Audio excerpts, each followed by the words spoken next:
दोस्तों आपने बहुत सारे तरीके के शामी कबाब ट्राई करे होंगे, लेकिन आज जो शामी कबाब मैं आपको बनाना सिखाऊँगी, इसमें ना ही हम किसी किस्म के गोश्त का इस्तेमाल करेंगे, ना ही चिकन का और ना ही कीमे का। बहुत ही सस्ते में ऐसे लाजवाब शामी कबाब बना के तैयार करेंगे कि खाने वाला खाता ही रह जाएगा। बिस्मिल्लाहिर्रहमानिर्रहीम, अस्सलाम वालेकुम and welcome back to my YouTube channel. मैं हूँ सिद्रा और आज बनाएँगे बिना गोश्त के लज़ीज़ रेशेदार शामी कबाब। तो इसको बनाने के लिए 1 कप चने की दाल को मैंने अच्छे से भिगो लिया था और दाल अच्छे से भिगोने का मतलब है कि दाल को 2 से 3 घंटा आपने सोक करना है। उसके बाद आपने इसको बिल्कुल पीस लेना है। लेकिन पीसने के लिए क्या है कि दाल का मैंने इस तरीके से इसका इस्तेमाल किया था, या आप हवनदस्ते का इस्तेमाल करें और बिल्कुल ना पीसें, थोड़ा खड़ा-खड़ा रखें। उसके बाद आपने इसके अंदर ऐड करना है 1.5 चम्मच नमक और साथ ही जाएगा तकरीबन 1.5 ही चम्मच कुटी लाल मिर्च। आधा चम्मच हल्दी और 1 चम्मच भर के धनिया पाउडर शामिल करें।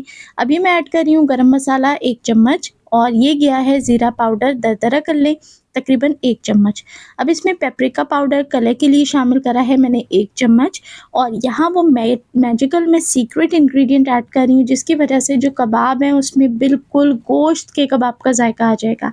तो यहाँ मेरे पास मौजूद है चिकन क्यूब, लेकिन ये मैं आधा क्यूब ऐड करूँगी वरना इसमें नमक तेज़ हो जाएगा और जायका इसका दूसरी तरफ ही निकल जाएगा। तो हमें इसको शामी कबाब में ही रखना है, उसी कैटेगरी में बनाना है, तो बस हल्का-सा इसके अंदर फ्लेवर ऐड करना है, जिसके लिए शामिल कर दूँगी आधा चिकन क्यूब। इस क्वांटिटी में इससे ज़्यादा आप ऐड ना कीजिएगा। अब यहाँ बाइंडिंग के लिए शामिल करेंगे 1 आलू। तो मैंने यहाँ बड़े वाला 1 आलू उबाल लिया था और उबालने के बाद उसे मैंने इस तरीके से क्रश कर लिया है। लेकिन आपने इसको पीसना नहीं है, पीस के नहीं शामिल करना, वरना इसके क्या होता है कि मोटे चंक्स रह जाते हैं जो आपके कबाब को ख़राब कर देंगे। तो आपने इसको ग्रेटर से ग्रेट ही करना है। मुट्ठी भर फ्रेश हरा धनिया खुशबू के लिए, मुट्ठी भर पुदीना बारीक काट के शामिल कर दें।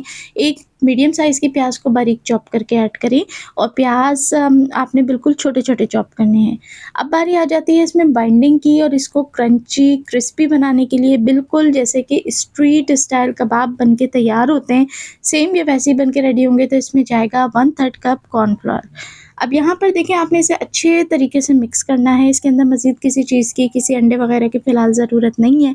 जैसा कि आपको बाज़ार से चना दाल टिक्की मिलती है या फिर बाज़ार से आपको शामी कबाब की टिक्की मिलती है, या जो बन कबाब के अंदर इस मज़ेदार सी टिक्की होती है, ये बिल्कुल वैसी स्ट्रीट स्टाइल बन के रेडी होगी। तो चलिए दोस्तों, अब बनाते हैं टिक्की। तो टिक्की बनाने के लिए आपने कोफ्ते के साइज़ जितना एक बॉल सा बना लेना है हाथों में, और फिर दोनों हाथों में आपने जैसे मैंने दिखाया है उसी तरीके से प्रेस करना है। टिक्की की शेप बन जाएगी, कोनों को फाइन कर लें।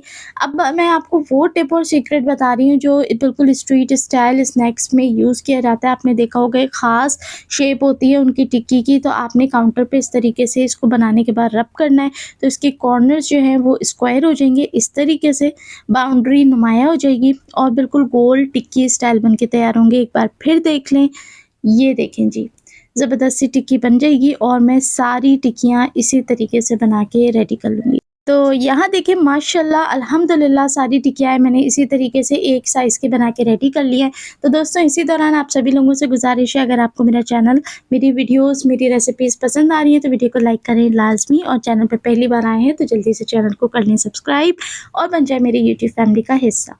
अब हमने इन टिक्कियों को जालीदार, रेशेदार बनाना है, तो उसके लिए हमें चाहिए 2 अदद अंडे, जिसके अंदर हमने टेस्ट के लिए शामिल करा है नमक और चुटकी भर पिसी लाल मिर्च। अच्छे से फेंट लें और फिर टिक्की को आपने पहले थोड़ा-सा फ्रीज़ कर लेना है आधे 1 घंटे के लिए, ताकि इसकी हैंडलिंग आसान हो जाए। उसके बाद अंडे में कोट करके आपने इसको फ्राई करना है। फ्राई करने के लिए भी जो टिप्स दे रही हूँ वो गौर से सुन लीजिए। आपने अच्छी तरीके से अंडे में इसको कोट करना है और फिर आपने तेल के अंदर इसे शामिल करना है। ये आपकी ऑप्शन है कि अगर आप इसको डीप फ्राई करेंगे तो इसमें ज़्यादा जाल बनेगा। मैंने इसको शैलो फ्राई करा था, इसमें इसलिए इसमें जाल जो है ना वो उस तरीके का नुमाया वाला नहीं बना, हल्का-फुल्का सा बना है। ये देख लीजिए। फ्राई आपने इसको मीडियम हाई हीट पे करना है और माशाल्लाह अल्हम्दुलिल्लाह ज़बरदस्त शामी कबाब बन के तैयार है। तो अगर आप इसको डीप फ्राई करते हैं तो मज़ीद जाल पड़ेगा इसके अंदर और ये खाने में बेइंतहा ज़ायकेदार और देखने में इंतहाई क्रिस्पी और क्रंची लगते हैं।